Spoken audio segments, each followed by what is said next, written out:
Hi there, and welcome back to another quick and easy watercolor painting.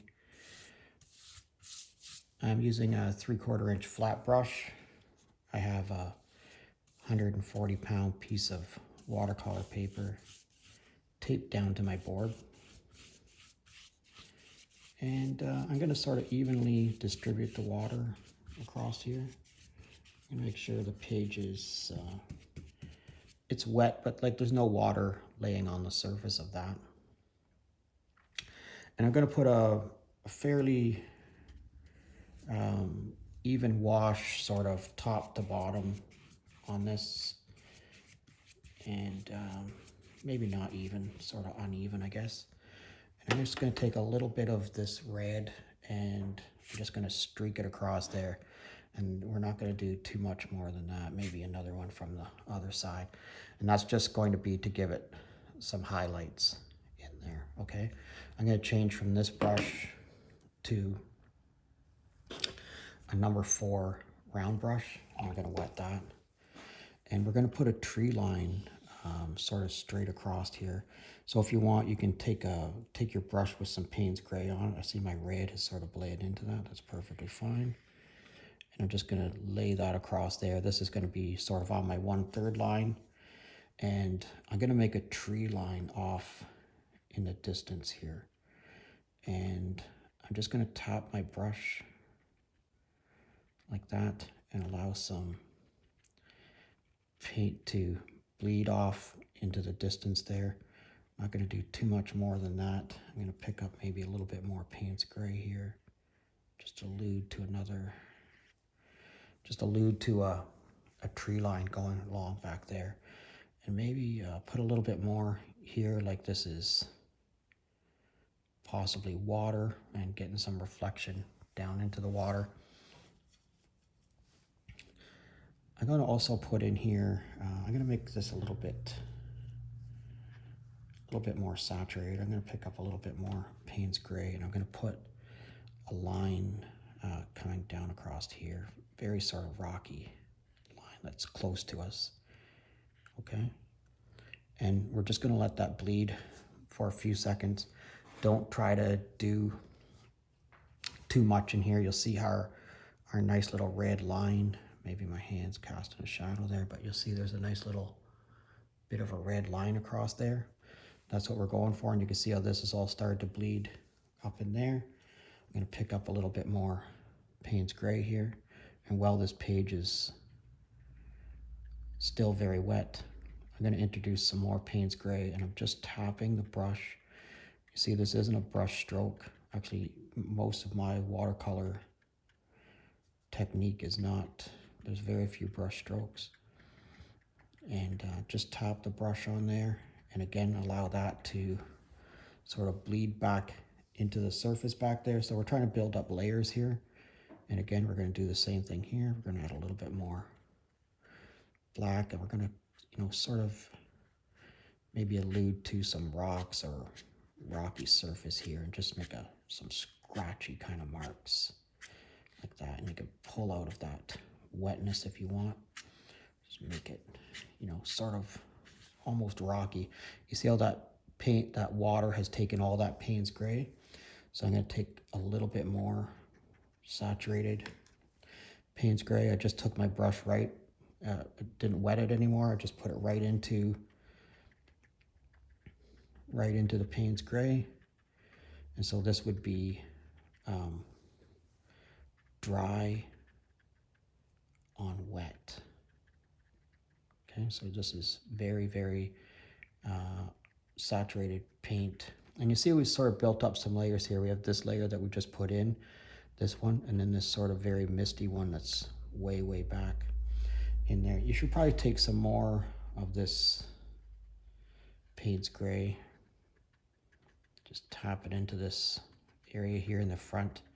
Beef up the saturation level of that a little bit. Maybe just allude to some more rocks here.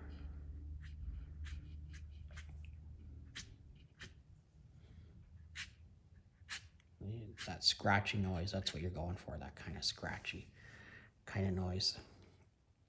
This here is starting to bleed out a little bit more. And if you want to bleed a little bit more, just take your brush, don't pick up any more pigment, just touch it to the water, and then come back here.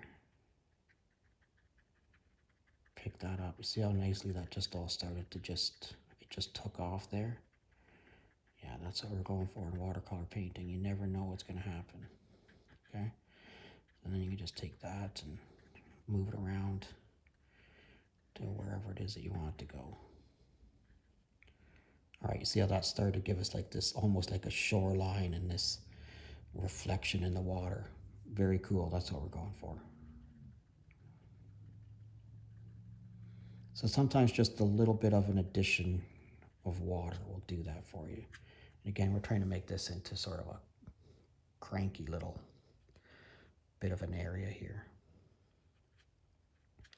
Okay, let's let this dry and then we'll come back. Okay, so I took my hairdryer to that and dried it up. We're going to add a couple of small trees here. I have my Payne's Gray mixed up, number 1 watercolor brush, and we're just going to add some trees just up like this and sort of right out of the picture plane. Okay, and try to keep your trees long and linear like that, and just flick off at the end and you'll get a nice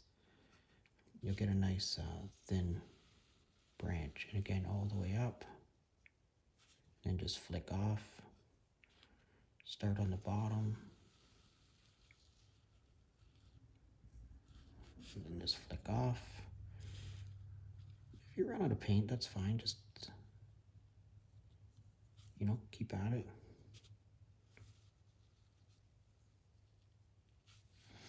And now what I'm going to do is I'm going to sort of start here. And I'm just going to flick off and make some smaller branches like that.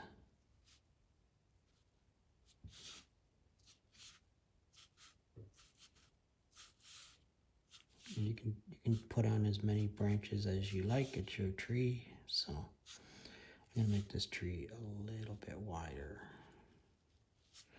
So I'm going to come down here. I'm going to grab start at the bottom,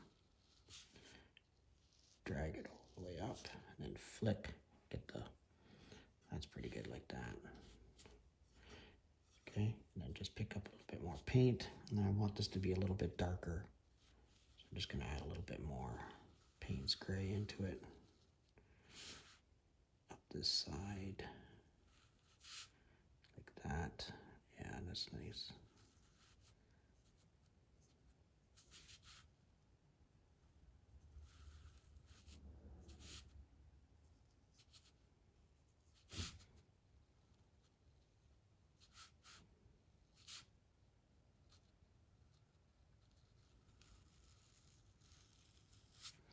And I'm just going to come back here and make this tree a little bit thicker. You can always make your tree thicker. Okay. Just like that. That's not too bad. I'm going to add one more little tree here. And just like this. Just a couple of little branches coming off this one. Like that. Maybe make it a little bit thicker down here.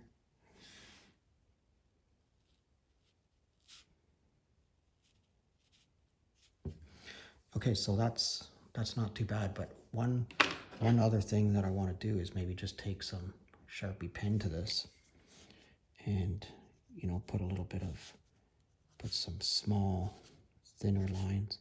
And again, you want to take your Sharpie pen and flick the lines so you get these little tiny thin lines on the point like that, okay? Just like that. I love the sound that it makes.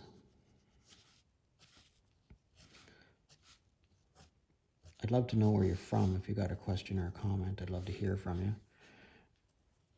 The other thing you can do is you can take this Sharpie pen and maybe define some of these rocks that we were building down here earlier. You know, take your pen and do that to it.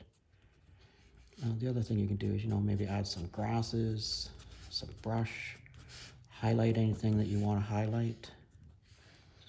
All right. So yeah, Sharpie pen works super well with any kind of watercolor. And then you put that on there. That's pretty cool. That turned out all right. All right, what do you think? I'd love to hear from you. Leave me a question or a comment in the comment section. And if you're currently a subscriber, thanks a lot. And if you're not currently a subscriber, please consider subscribing to my channel. Thanks a lot. I love that little red that's in the background back there. That turned out really well. See you again next time.